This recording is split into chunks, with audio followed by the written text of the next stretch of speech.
कल्पना कीजिए कि हमारे पास एक ऐसा ऐसा मानसिक दिशा सूचक है जो जीवन के हर मुश्किल मोड़ पर, मतलब हर घने कोहरे में, हमें केवल उत्तर दिशा ही नहीं बताता, बल्कि ये एकदम स्पष्ट रूप से दिखाता है कि पूर्ण सत्य क्या है। हाँ, बिना किसी भ्रम या मिलावट के। बिल्कुल।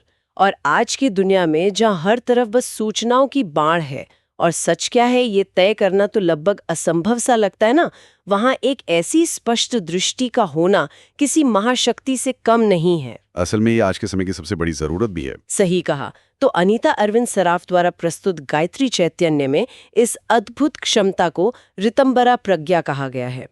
आज के हमारे इस गहरे विश्लेषण का पूरा उद्देश्य इसी अवधारणा की जड़ों तक पहुंचना है।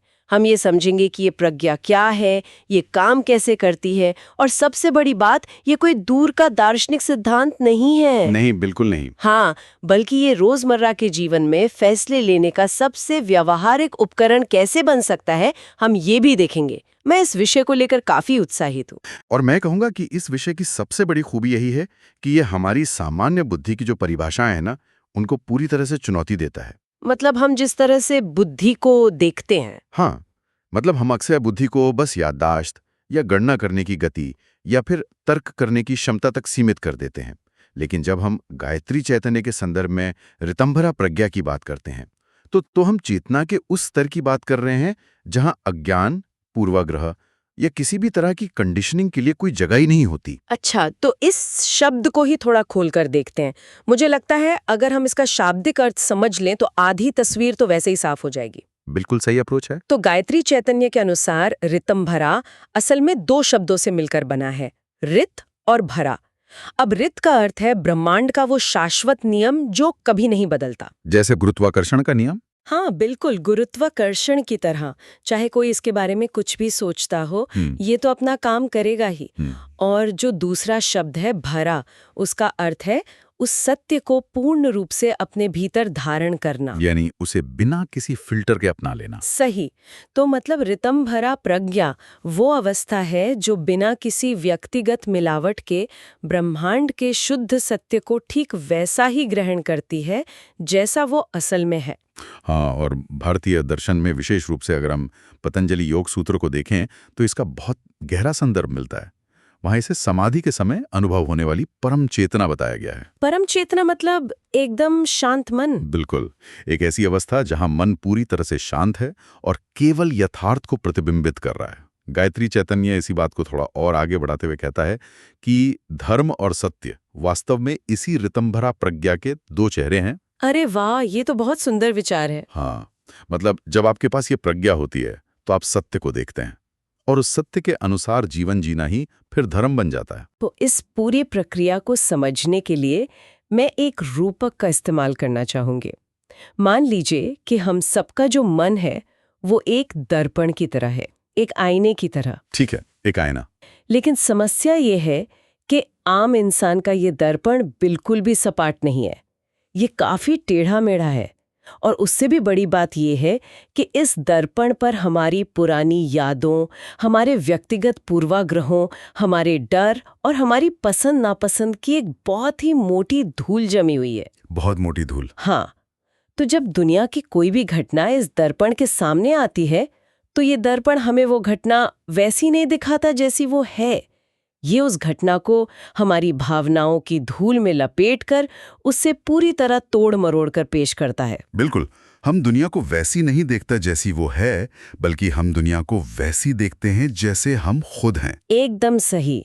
और ऋतंभरा प्रज्ञा इसके ठीक विपरीत एक बिल्कुल सपाट, स्वच्छ और बेदाग दर्पण है। ये दर्पण वाली बात काफी दिलचस्प है, लेकिन मैं इसमें एक और परत जोड़ना चाहूंगा। जो धूल आप कह रही हैं ना, वो केवल यादें या भावनाएं नहीं हैं, वो हमारा अहंकार भी है। अच्छा, अहंकार कैसे? हमारा मन हमेशा ये साबित करना चाहता है कि वो सही है, इसलिए वो उसी जानकारी को स्वीकार करता है जो उसके पुराने विश्वासों से मेल खाती है। ऋतंभरा प्रज्ञा रूपी स्वच्छ दर्पण का निर्माण तभी होता है जब हम उस अहंकार और उस कंडीशनिंग को पूरी तरह से पोंछ देते हैं। मतलब जब तक हम अपने खुद के बनाए हुए दायरों को नहीं तोड़ते। हाँ, जब दर्पण पूरी तरह साफ होता है तभी वो सत्य को बिना किसी विकृति के दिखा सकता है। तो ये सबसे बड़ा सवाल खड़ा करता है। हम सभी के मन में धूल जमी है, ये तो स्पष्ट है। लेकिन इस मानसिक धूल को आखिर साफ कैसे किया जाए?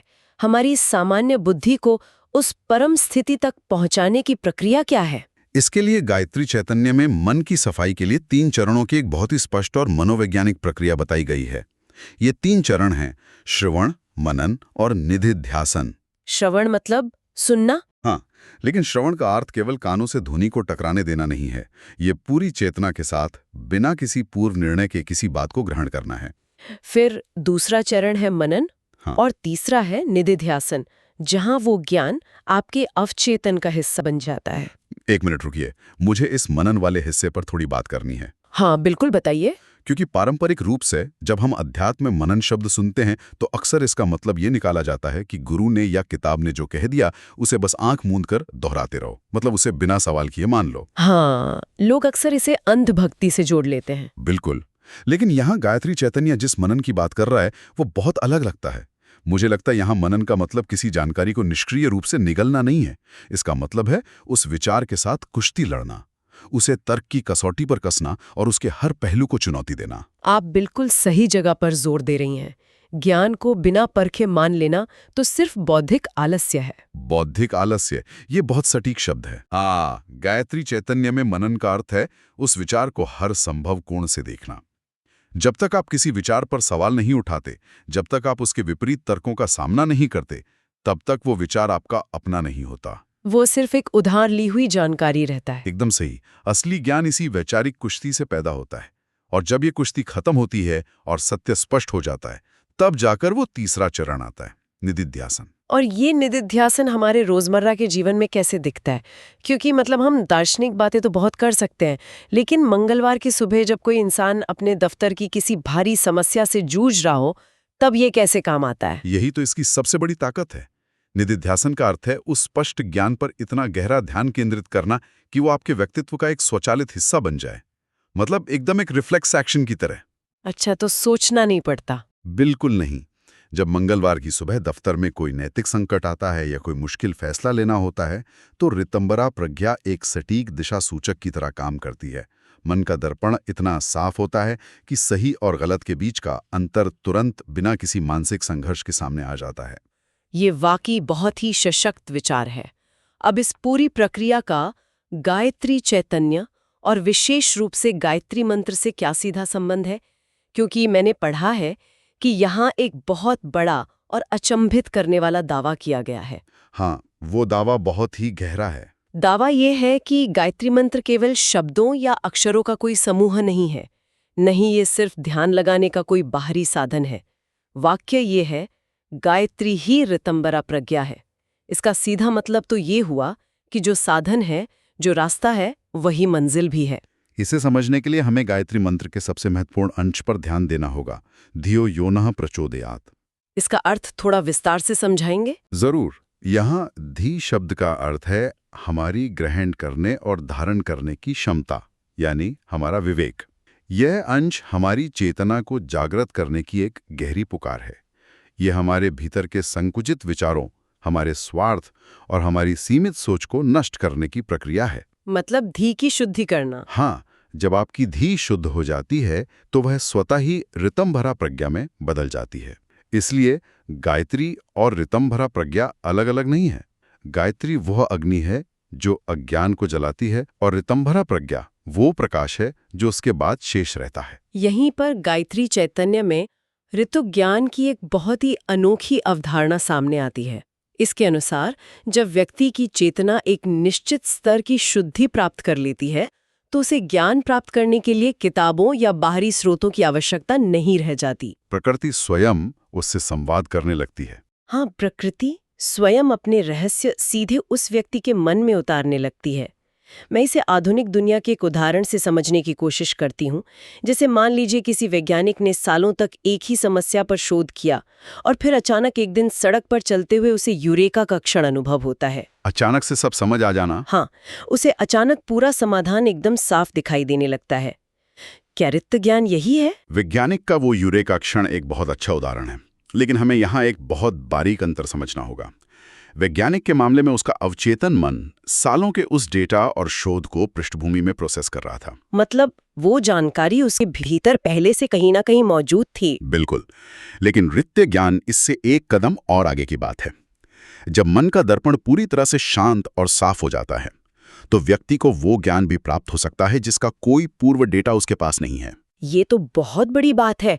मतलब बिना किसी पूर्व जानकारी के सीधा ज्ञान। हाँ बिल्कुल, इसे ऐसे समझिए जैसे किसी महान संगीतकार को बारिश की गिरती बूंदों में या हवा की सरसराहट में अचानक एक पूरी तरह से नया राग सुनाई दे जाए, जो उसने पहले कभी नहीं सुना हो। हाँ, वह राग उसने पहले कहीं नहीं सुना था, वो सीधे अस्तित्व से, प्रकृति से उसके मन में उतरा है।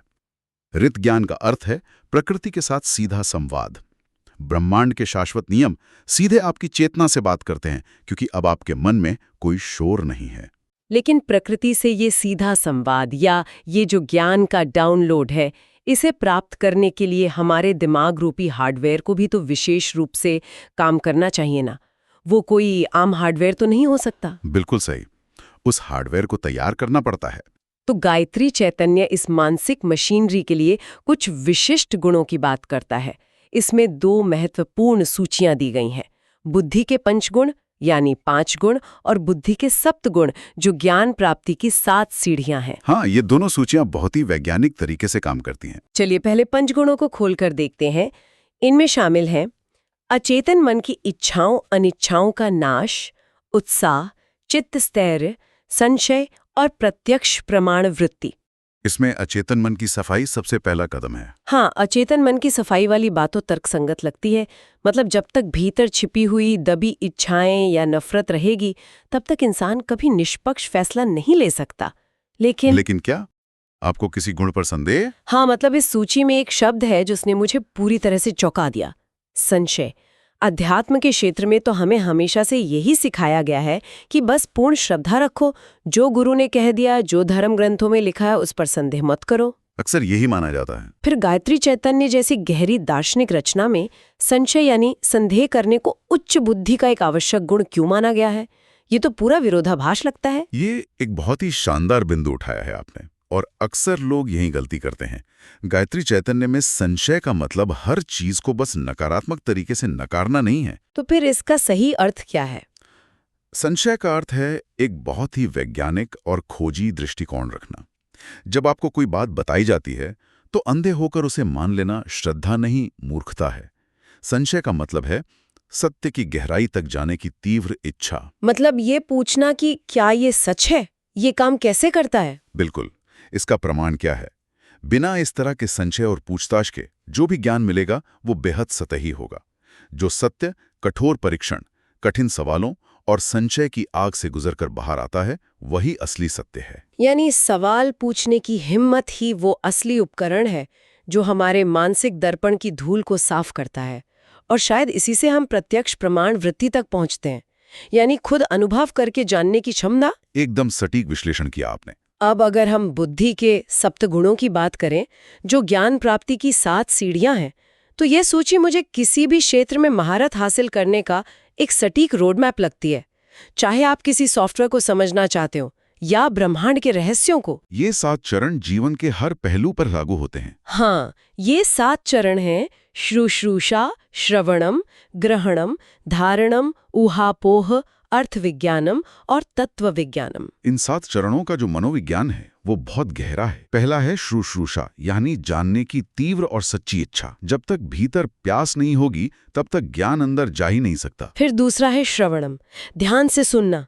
और तीसरा है ग्रहणम, सुनी हुई बात के मूल अर्थ को पकड़ना। हाँ, और यहीं पर आज के समय की सबसे बड़ी मनोवैज्ञानिक खामी सामने आती है। मैं समझ रही हूँ आप किस तरफ इशारा कर रहे हैं। आजकल हम सूचनाओं के युग में जी रहे हैं। लोग ऐसे गहरे विश्लेषण सुनते हैं, किताबें पढ़ते हैं, और जैसे ही वे किसी नई अवधारणा का मूल अर्थ पकड़ लेते हैं, यानी तीसरे चरण ग्रहणम तक पहुंचते हैं, वे वहीं रुक जाते हैं। उन्हें लगता है कि बस उन्हें सब कुछ समझ में आ गया। बिल्कुल, वे इस तीसरे चरण को ही अंतिम चरण मान बैठते हैं। एकदम सही कहा आपने। असली मानसिक परिश्रम तो इस तीसरे चरण के बाद शुरू होता है, और ज्यादातर लोग इसी कड़ी मेहनत से बचना चाहते हैं।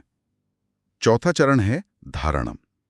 उस ग्रहण किए गए ज्ञान को स्मृति में गहराई से स्थापित करना, ताकि वो समय के साथ धुंधला ना हो जाए। और इसके बाद आता है सबसे महत्वपूर्ण 5वां चरण, ऊहापोहा। ये शब्द सुनने में ही काफी भारी लगता है। इसका असल मतलब क्या है? ऊहापोहा का अर्थ है तार्किक चिंतन। जो आपने सुना और धारण किया है, उसके पक्ष और विपक्ष में तर्क करना, उसके हर संभावित पहलू का विश्लेषण करना। मतलब उसे हर एंगल से टेस्ट करना। हाँ, ये बिल्कुल वैसा ही है जैसे किसी नई मशीन को अलग अलग तापमान में चलाकर देखा जाता है कि वो कहाँ टूटती है। और ऊहापोहा की इस कठोर परीक्षा के बाद आता है छठा चरण, अर्थ विज्ञानम, यानी उस ज्ञान के पीछे छिपे व्यापक अर्थ और जीवन में उसके व्यावहारिक उपयोग को समझना। और अंत में 7वीं और सबसे ऊंची सीढ़ी है तत्व विज्ञानम। ये कौन सी अवस्था है? यह वो स्थिति है जहां ज्ञान और ज्ञाता के बीच का अंतर खत्म हो जाता है। वो सत्य आपके अस्तित्व का, आपके स्वभाव का हिस्सा बन जाता है। अब वो कोई बाहरी जानकारी नहीं है, वो आपका अपना तत्व है। और जो लोग केवल ग्रहणन तक रुक जाते हैं, वे कभी इस तत्व विज्ञानम तक नहीं पहुंच पाते। वे कभी ऋतंभरा प्रज्ञा को धारण करने वाले उस स्वच्छ पात्र का निर्माण नहीं कर पाते। बिल्कुल, ये पूरी 7 चरणों की प्रक्रिया हमें दिखाती है कि सत्य का बोध कोई एक जादुई घटना नहीं है। ये एक निरंतर चलने वाली, व्यवस्थित और गहरी साधना है। तो अगर हम आज के इस पूरे गहन चर्चा के टुकड़ों को एक साथ जोड़ें, तो गायत्री चैतन्य का संदेश बहुत ही स्पष्ट है। हमारे पास जो सामान्य बुद्धि है, वो केवल कच्चा माल है, और उसे निखारना हमारा काम है। हाँ, ये हमारा काम है कि हम श्रवण, मनन, ऊहापोह और संशय जैसे उपकरणों का उपयोग करके इस कच्चे माल को परिष्कृत करें।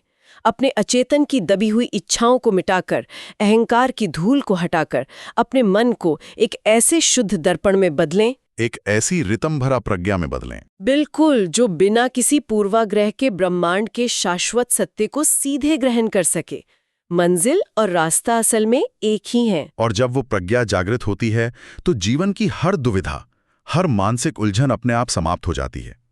क्योंकि तब आप अंधेरे में टटोल नहीं रहे होते, आप सीधे प्रकाश में देख रहे होते हैं। ये वाकई एक ऐसा विचार है जो सच में चीजों को देखने का नजरिया ही बदल देता है। इस पूरी चर्चा को विराम देते हुए मैं श्रोताओं के लिए एक ऐसा वैचारिक प्रश्न छोड़ना चाहती हूँ जो शायद गहराई से सोचने पर मजबूर कर दे। एक अंतिम विचार बहुत जरूरी है। हाँ, तो हमने अभी देखा कि गायत्री चैतन्य के अनुसार ज्ञान की इस पूरी यात्रा में संशय, यानी हर बात पर सवाल पूछने की आदत एक अत्यंत महत्वपूर्ण गुण है। बिना संशय के सत्य तक नहीं पहुंचा जा सकता। ये तो तय है। लेकिन दूसरी तरफ ऋतंभरा प्रज्ञा का अंतिम लक्ष्य उस परम सत्य के प्रति पूर्ण समर्पण भी है। तो एक तरफ लगातार सवाल करने वाला, हर चीज का विश्लेषण करने वाला बेचैन मन है, और दूसरी तरफ पूर्ण सत्य को बिना किसी शर्त के स्वीकार करने की आवश्यकता है। यह एक बहुत ही गहरा द्वंद्व है। तो इन दोनों के बीच संतुलन कैसे बनाया जाए? आखिर अगर हमारा मन शुरुआत से ही उसी टेढ़े मेढ़े और धूल भरे दर्पण की तरह है, तो हमें ये कैसे यकीन होगा कि हमने लंबे मानसिक संघर्ष के बाद जो नया सत्य खोजा है वो वास्तव में प्रकृति का शाश्वत नियम है, या फिर ये सिर्फ हमारे ही अहंकार द्वारा रचा गया एक और बहुत ही सुंदर लेकिन खतरनाक भ्रम है? इसी विचार के साथ इस चर्चा को यहीं समाप्त करते हैं। जुड़ने के लिए धन्यवाद।